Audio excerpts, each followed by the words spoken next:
en transmisión. Falconía, 20 años en ti.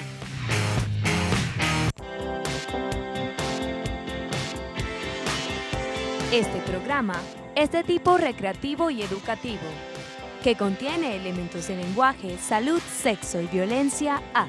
Puede ser presenciados por niños, niñas y adolescentes sin la supervisión de sus padres, madres, representantes o responsables.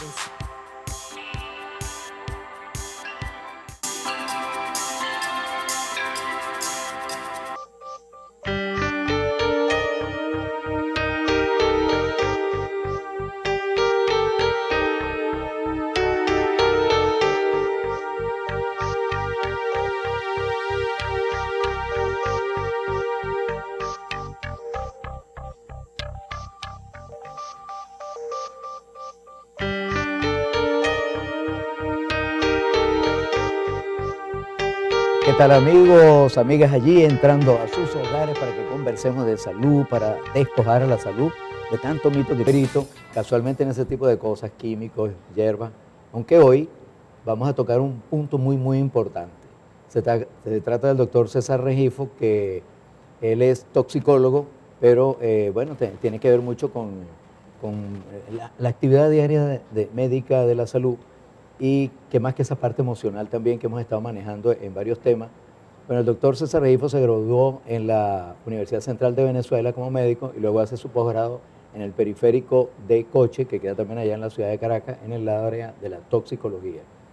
Y recientemente hubo un evento en donde se habló de estrés, más algunas otras cosas en la parte de la emocionalidad, y me parece que lo que desarrolló el doctor, que él también ha sido profesor de farmacología en la Universidad Francisco de Miranda, entonces me pareció muy interesante para los efectos de hablar de ese estrés, que ya ustedes más o menos saben qué es el estrés, pero no lo va a aclarar mejor. Pero lo interesante es que se habla de un estrés positivo.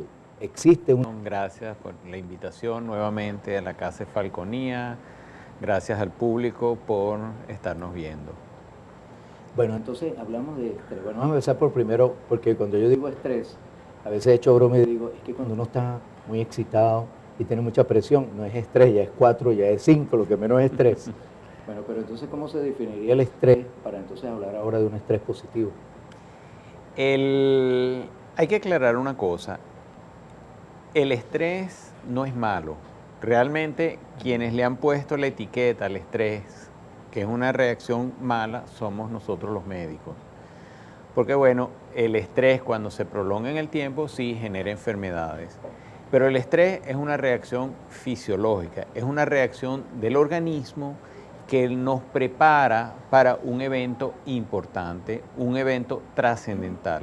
Entonces hay una liberación de cantidades de neurotransmisores, de hormonas que te preparan no solamente psicológicamente, sino físicamente para enfrentar y normalmente salir exitoso sobre ese evento. Claro, yo te escuché cuando hiciste tu exposición y se hablaba de metas, ¿no? Que uno usualmente, desde que se levanta hasta que se acuesta, de repente se hace una propuesta del día, un proyecto del día o un proyecto del mes o un proyecto del año, como sea, pero entonces eso es una meta. Esa meta genera expectativas y esas expectativas, para que se desarrollen, necesita de una animosidad, de uno tener ganas, pues.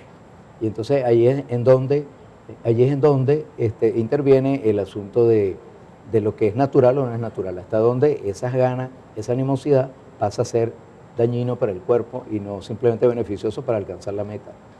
Bueno, justamente el hablar de metas, cuando hablamos de estrés positivo, el estrés positivo es cuando la persona está preparándose para un evento. Le explico. Usted está esperando para un examen. Se libera acetilcolina, que acelera el pensamiento, cortisol, que sube el azúcar en la sangre, sube la tensión arterial, se abren los vasos sanguíneos para que haya más riego sanguíneo, y todo eso nos prepara física y mentalmente para que para el momento de presentar ese examen fluye el pensamiento, realmente nos destacamos en el examen. Igual ocurre, por ejemplo, con los deportistas, cuando usted va de una charla, todo eso te prepara. ¿En qué momento ese estrés hace daño? En el momento que no hay una meta. Por ejemplo, cuando yo estoy esperando simplemente que ocurra un evento, pero no sé qué evento va a ocurrir, ese estrés es un estrés de desgaste porque no sé qué va a ocurrir, no sé en qué momento va a ocurrir, entonces se mantiene en el tiempo todas esas hormonas, todos esos sistemas se Todos esos mantienen. químicos. Sí, pues yo te diría, es interesante, yo soy médico y sé más o menos, entiendo ese lenguaje, pero traducir, por ejemplo, ¿qué tiene que ver que suba el azúcar en la sangre? Se supone que el azúcar es un elemento para la energía, pero ¿qué tiene que ver con el pensamiento, por ejemplo, que se mueva cortisol para que haya azúcar? Fíjate, por ejemplo, ¿qué ocurre? El cerebro utiliza exclusivamente azúcar. Para que el público entienda el consumo energético del cerebro cuando está trabajando, él consume una cuarta parte de la producción energética de todo el organismo y el cerebro apenas pesa en peso, representa el 2% del peso del organismo. Entonces el consumo de energía del cerebro cuando está trabajando es enorme. Y hay una combinación oxígeno-azúcar, que es lo que le dicen la respiración celular. Claro. Es algo muy específico de cada célula de la imagen del cerebro. Porque ese azúcar y el oxígeno que usted hablaba, lo combina el organismo dentro de la célula para producir todo lo que necesita para que funcione. El metabolito energético, los ATP, toda esa serie, las mitocondrias. Pero hay alguien que habla mucho de mitocondrias. Pero vámonos, doctor, un momentico a una pausa y ya regresamos para seguir entonces diferenciando qué significa entonces estrés propiamente dicho, que no sería un estrés positivo, natural y normal, sino cuando uno se sentiría mal por estrés. Ya regresamos, amigos.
Tan diferentes, la misma finalidad.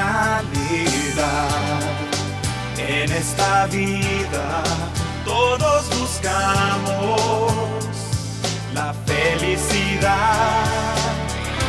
Nada importa dónde sea tu hogar, Ni qué idioma has de hablar.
Seguimos conversando, amigos, con el doctor César Rengifo, toxicólogo, especialista en esa área de farmacología y todos esos cambios químicos que eventualmente pueden producirse en el cuerpo. Y estamos entonces aceptando que hay unos elementos normales, hormonales, etcétera, que forman parte de la vida diaria y que nos hacen estar bien. Pero ¿cuándo eso se convierte en malo? Como les acabo de explicar, el estrés es una reacción fisiológica. El organismo hace todos los cambios para enfrentarnos a una situación, una meta, una amenaza. Pero ¿en qué momento eso empieza a generar daño?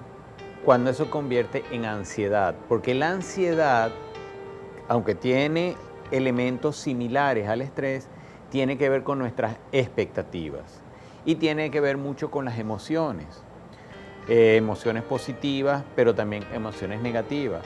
Por ejemplo, un ejemplo clásico, ahorita la crisis económica. Usted cobra, paga y vuelve a quedar en cero. En el momento que usted cobró, que hizo todas las diligencias para pagar, generó estrés. El organismo lo enfrentó para que hiciera la cola del banco, no sé qué, porque había una meta. Cumplió la meta, terminó la meta, pagó, pero resulta que los factores ansiosos permanecen ahí, porque tienen que ver con las expectativas. ¿Cuáles son las expectativas? Que usted todavía tiene deudas por pagar y ya no tiene dinero y tiene que esperar 15 días más. Creo que tú comentaste en esa charla que tuve la buena suerte y se la perdieron. Mira, los que no fueron se la perdieron, porque además fue gratis y eso estaba full. Tú creo que pasaste a emplear el término estrés crónico. Sí, entonces cuando esta ansiedad está ligado a emociones y sobre todo emociones negativas, entonces estos factores de estrés empiezan a hacerse permanentes y ya no ayudan al organismo, sino empiezan a agotar el organismo. ¿Por qué? Porque lo que usted decía, esa elevación del azúcar, que en un principio es bueno porque le da al organismo energía, empieza a ser contraproducente porque puede terminar en una diabetes. Esa subida de tensión momentánea para que le llegue sangre a todo el organismo. Y aumenta la frecuencia del corazón. Aumenta la frecuencia cardíaca, todo eso en el momento de que uno está estresado es bueno porque le da energía a los músculos. Le está dando adrenalina. Sí, y entonces, tiene adrenalina cuando está, por ejemplo, conduciendo en una meta en un carro. Usted, por ejemplo, agarra un carro y va a hacer un viaje largo, va a estar estresado, pero cuando llega a su destino, cesan todos esos factores que le generaron estrés. Pero si usted llega a su destino y sigue preocupado que no hay agua, que dejó la casa sola... Podrá llenar el tanque de gasolina porque no hay en la bomba. O eso, sí, que no puedo ya ahora echar gasolina en la ciudad donde llegué. Esos factores de estrés entonces se mantienen. Entonces ahora esa tensión alta lo que le puede terminar generando es una hipertensión o un infarto o un accidente cerebrovascular. ¿Por qué? Porque esos mecanismos se extendieron más allá de lo que debieron haber extendido, entonces se convierte en un estrés crónico. Y en ese momento, en vez de generar beneficio, empieza a perjudicar el organismo. Claro, pero es interesante porque uno debería de tomar conciencia de que algo le está haciendo daño. O es posible que estés en estrés crónico y no te has dado cuenta hasta que se te dispara un infarto, se te dispara algo. ¿Es posible eso? Sí, porque la persona se habitúa a esa situación. ¿Así? La persona se habitúa a estar bajo condiciones de estrés y no se dan cuenta justamente porque se habituaron a eso. Y entonces eso a la larga le va a generar una enfermedad crónica. Ejemplo clásico, una persona que está en un trabajo en el cual el trabajo no es productivo porque no se siente a gusto en el trabajo y se mantiene en el trabajo, bueno, porque es un sueldo. Ese trabajo obligado a la larga va a generar situaciones de estrés.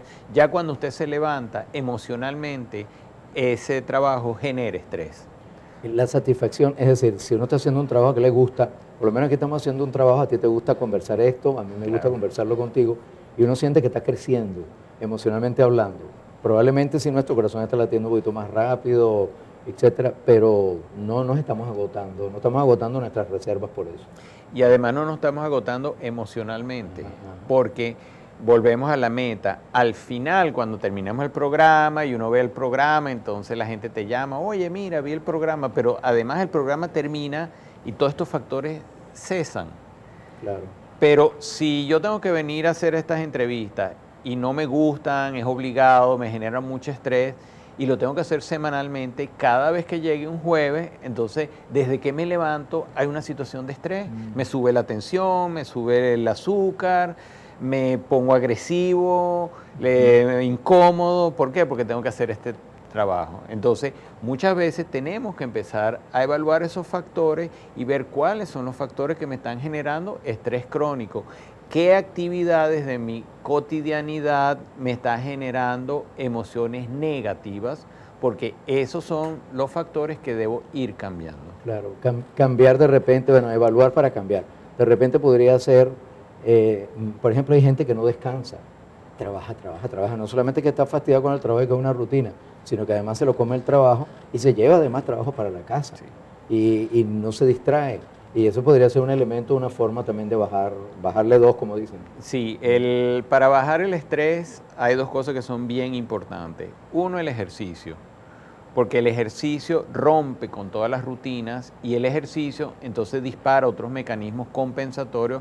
Además, el ejercicio libera las endorfinas y las endorfinas son unas hormonas que nos hacen sentirnos bien, felices. El cerebro ahí está, fíjate que está levantando Sí, su pesita. porque eso hace que todo el organismo se sienta bien con el ejercicio. Libera endorfinas, me dijiste, unas hormonas internas. Internas que hacen dos cosas, mitigan el dolor, es decir, aplacan el dolor, no solamente el dolor físico del ejercicio, sino el dolor emocional.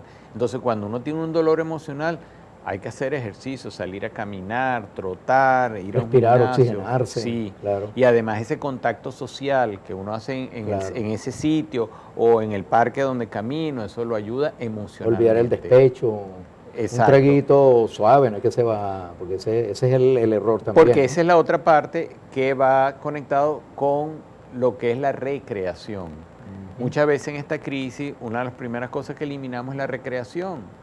Y la recreación es necesaria no solamente porque también está conectado con una cantidad de emociones positivas, porque cuando nos recreamos nos reímos, estamos agradados, sino además que esa recreación me permite generar sueño y me permite generar expectativas positivas. Eso que tú dijiste del sueño, también desarrollaste algo muy interesante que nos dejó impactados a todos, porque sí sabemos que existe y sí es verdad que hay un ciclo que le dicen circadiano del día, de la noche, pero habían cosas que como que no conocíamos bien con respecto a fases o ciclos durante el sueño, que te descansan o no te descansan. Sí, una de las cosas que ocurre durante el estrés, el cortisol, que si usted lo busca en la literatura ahora lo llaman la hormona del estrés, el cortisol tiene dos picos, un pico muy elevado en la mañana porque nos estamos levantando y tenemos que estar en actividad, y tiene un segundo pico muy bajo de la tarde hacia la noche. ¿Qué ocurre? Cuando estamos estresados, eso se invierte, entonces los niveles de cortisol en la tarde hacia la noche son muy elevados, interfieren con los ciclos del sueño. Entonces, nosotros necesitamos un sueño profundo, un sueño reparador, que se da de medianoche a 3 de la mañana. Que de hecho una persona que está estresada no puede dormir bien y no puede alcanzar esos ciclos que estás Uno de hablando. los factores es esos niveles de cortisol elevados. Pero lo otro que les había hablado, que el cortisol eleva la glucosa, la glicemia, y es un disparador para el cerebro para entrar en actividad. Entonces, y por eso no le da sueño. Claro, es una persona que se acuesta y está viendo para el techo y lo que es una tormenta de ideas, de pensamientos que no lo dejan dormir. Qué interesante, doctor. Si ya nos vas a hablar mejor, que por cierto, bueno, vamos a seguir ahorita con lo del sueño, porque salió una imagencita allí que faltó tocar cuando hablabas del ejercicio y la recreación, que es la risa. La risoterapia incluso es una técnica para aliviar, ¿no?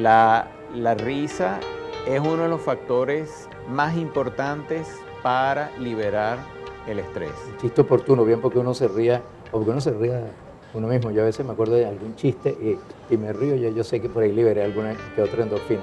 No se retiren, amigos, vamos a seguir entendiendo eso del sueño para ver si es de verdad, si es cierto que uno tiene que respetar ciertas horas críticas de la madrugada del sueño. Ya regresamos.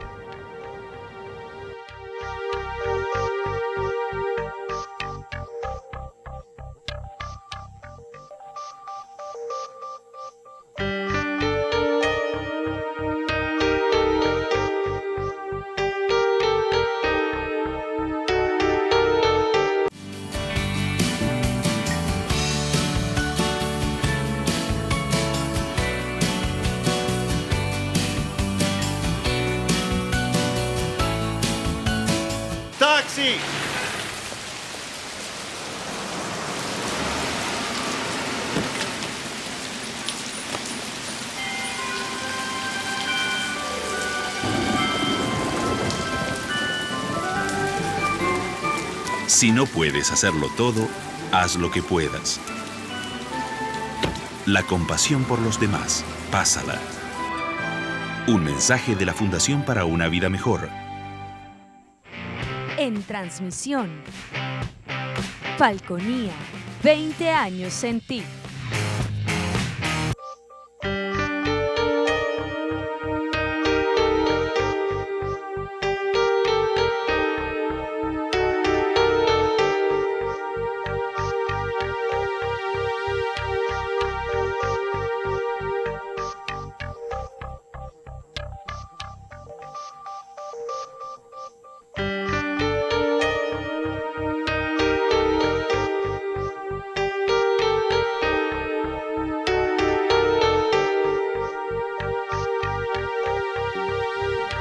Bueno, seguimos conversando, amigos, estamos hablando aquí de la risa, y es interesante, así nos descargamos un poquito, ¿verdad, César?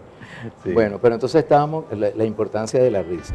Ahí nos decía un amigo aquí que nos estaba visitando, Isaac, por allí, nos recordaba que también la risa, vamos a decir así, que no es realmente espontánea, pero que uno la provoque para sí mismo, aunque sea falsa, le genera liberación de esas hormonas.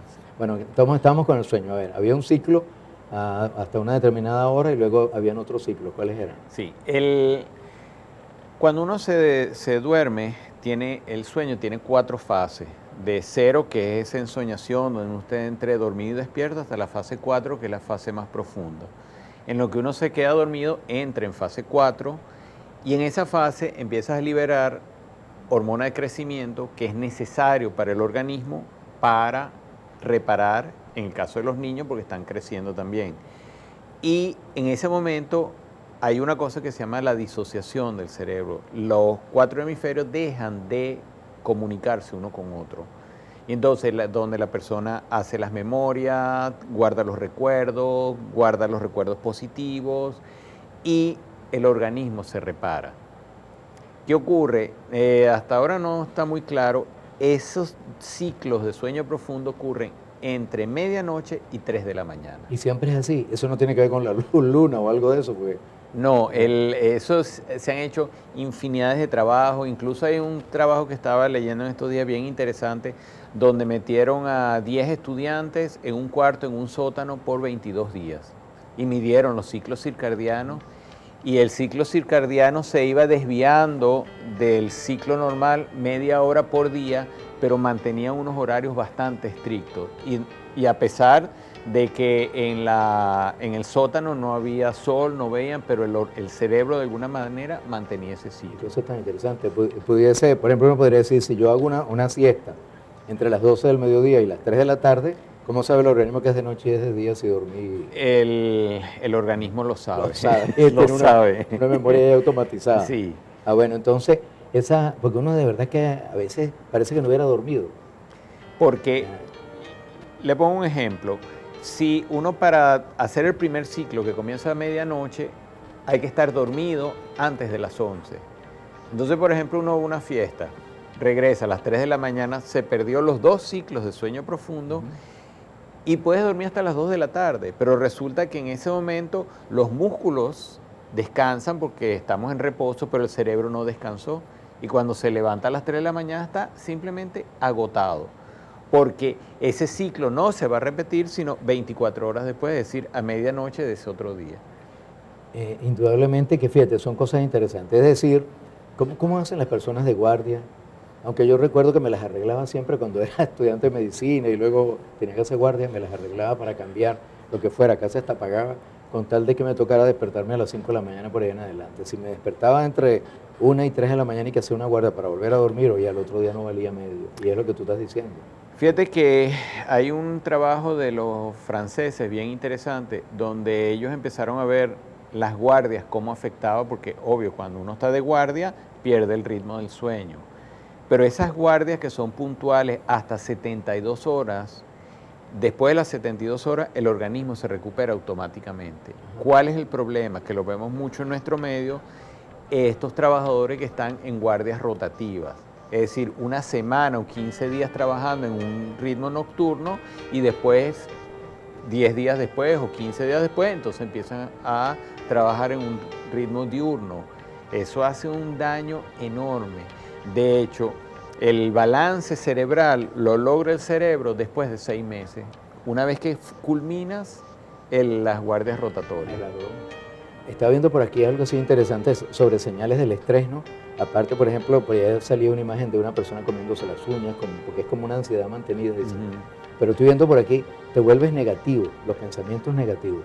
Y realmente en este momento que Venezuela está en una situación así como de caótica, pues desde el punto de vista de tener acceso a los servicios mínimos, calidad de vida, tantas cosas, echarle la culpa a otros es muy fácil. Pero entonces tú sientes que la gente te comunica negatividad. No, hombre, otra vez lo mismo. No me digas que van a hablar otra vez lo mismo. Otra vez. Y entonces hay una negatividad. ¿Cómo se hace para combatir esa negatividad? Recreación. Ajá, que sea de una manera, porque esto es producto del estrés. Claro, porque lo que decía, una de las cosas que uno hace cuando está en estas crisis, lo primero que elimina es la recreación. Y además que la recreación es un concepto a veces mal entendido, porque uno piensa que recreación es un centro comercial. Ese es un tipo de recreación. De hecho, lo llaman recreación de centro comercial. Pero recreación es cualquier cosa que me comunique con mis emociones positivas. Entonces, si usted baila, eso es recreación. Entonces, yo podría ir a un parque a hacer bailoterapia, o podría ir a una clase de salsa casino, o hacer una actividad, lo que hablábamos, reunirnos simplemente con las familiares como amigos a reírnos. Y eso es recreación. Aprovecho este momento, nosotros nos reunimos en Zucca Café, soy locutorio, lo puedo decir. Zucca Café, que queda en las Virtudes todos los jueves, están invitados amigos, porque ahí uno descarga un poquito de estrés. De hecho, nos vamos esta misma tarde que estamos grabando allá, porque no hay nada que me agrada bastante, es ir ese jueves, hasta lo veo cuando me llegue ese día, para intercambiar a veces filosofía de diferente índole. Nos acompaña a veces un psiquiatra, el doctor Arenas, y bajo hoy con nosotros, maravilloso, y así. Entonces, pero es eso, porque uno siente como una satisfacción dentro de esa recreación. Sí, Y bueno. eso te descarga un poquito. Para el estrés, recreación y metas. Todos los días hay que fijarnos una meta, así sea pequeñita. ¿Por qué? Porque el día puede ser calamidad, no consigo gasolina, lo que sea, pero si yo logro mi meta del día, al final de ese día me siento Que feliz. se está haciendo una exploración, se va a ver un paisaje, vas a ver aquí mismo uno se va a ir al Golfete, frente ahí al Miramar, y ves un crepúsculo, el atardecer, es una cosa hermosa. Tal cual. Sí, perfecto. Mira, César, muchísimas gracias por haber venido acá. Es un complemento de esas charlas tan buenas que hiciste, que pusiste ese día sábado. Y bueno, amigos, esperemos pues que después de escuchar este programa, entonces ya saben, recreación, distracción, no se trata de comer más, no se trata de fumar más, no se trata de tomar más tragos, tampoco se trata de sacrificarse en la recreación normal.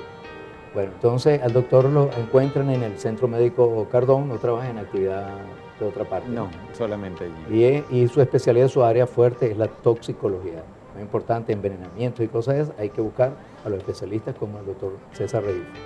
De hecho, lo hemos invitado para hablar sobre algo del agua, así que van a ver en un próximo programa unos comentarios bien interesantes sobre la potabilización del agua, su estructura química y su importancia.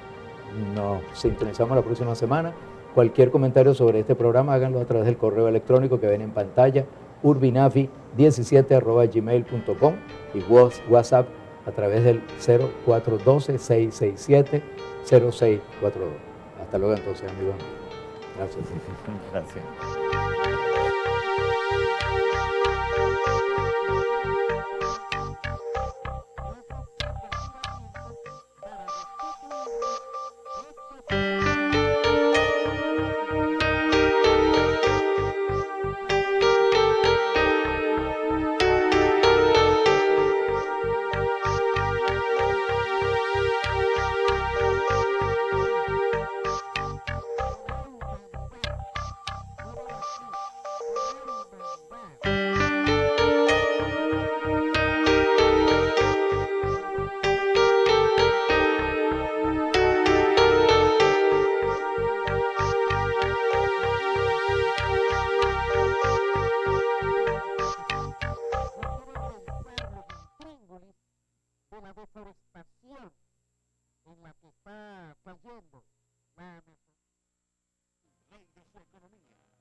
Llegó la solución para tu empresa.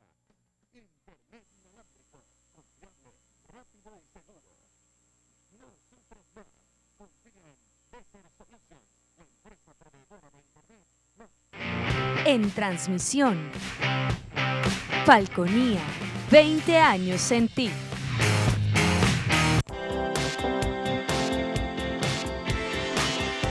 Este programa es de tipo recreativo y educativo, que contiene elementos de lenguaje, salud, sexo y violencia A. Puede ser presenciados por niños, niñas y adolescentes sin la supervisión de sus padres, madres, representantes o responsables.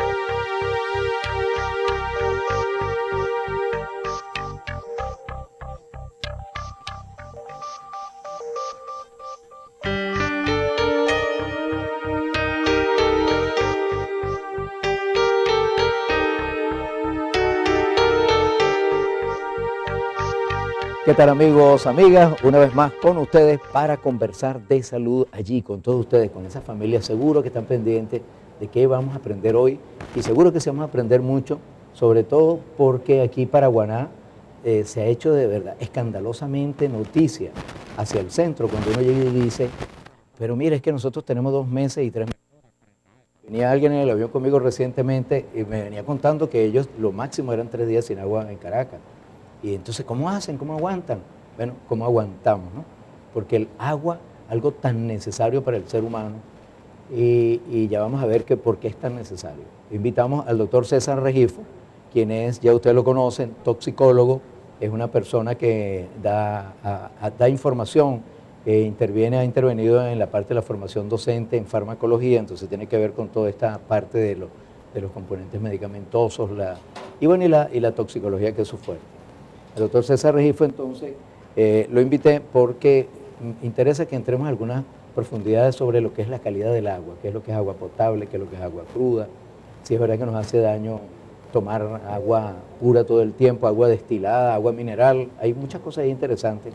Entonces, bienvenido, doctor Regifo, a nuestro programa nuevamente. Muchas gracias Nelson, gracias a la Casa Falconía por una invitación una vez más para compartir con ustedes el público de este programa. Perfecto. Bueno, doctor, entonces el agua, ¿no? Ya ustedes saben qué es agua. Bueno, muy bien, pero no es algo tan simple. Es una conjunción de unas moléculas que están allí que nos permite realmente la vida.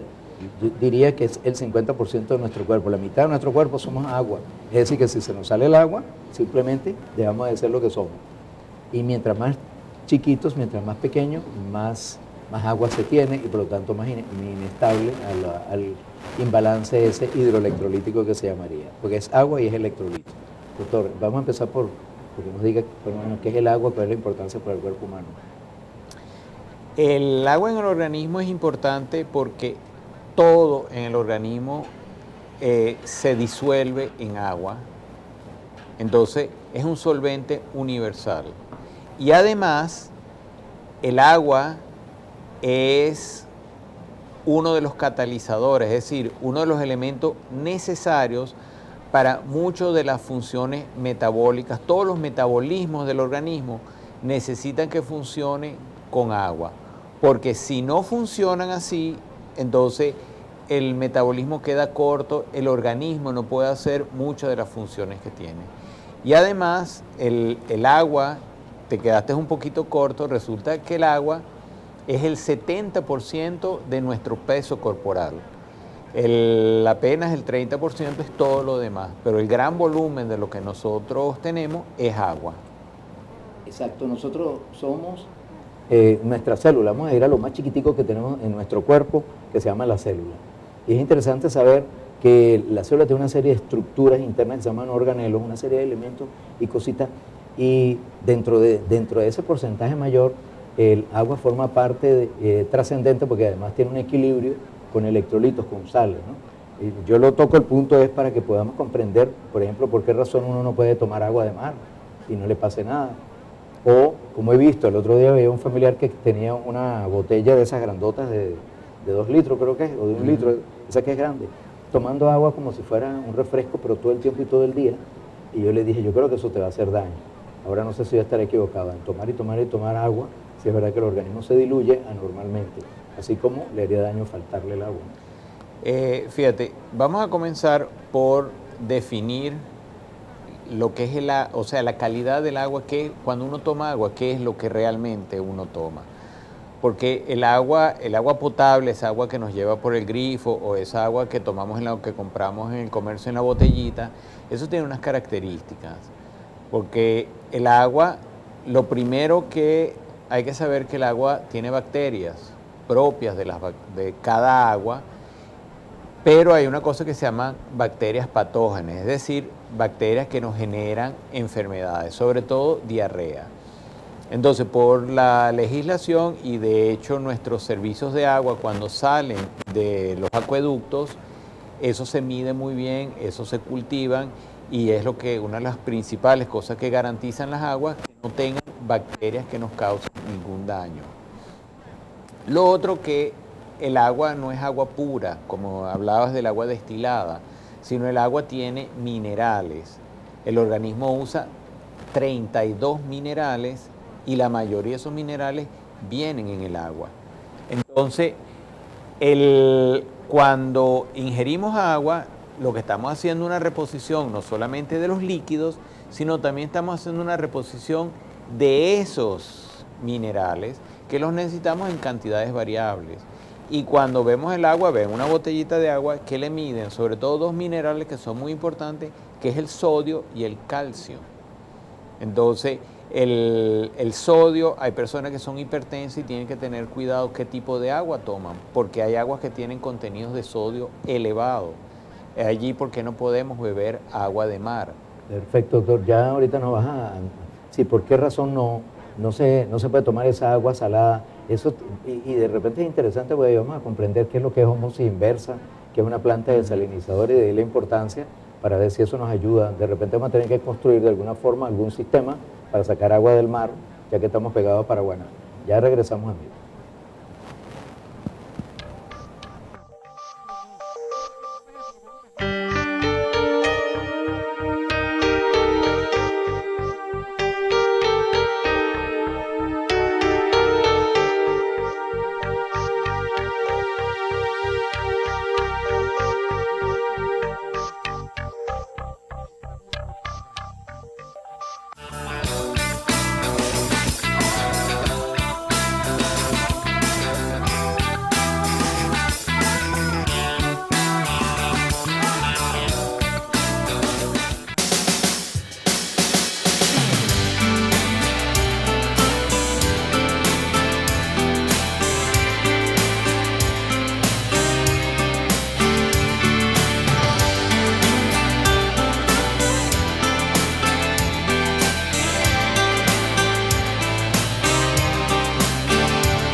Tan diferentes, la misma finalidad.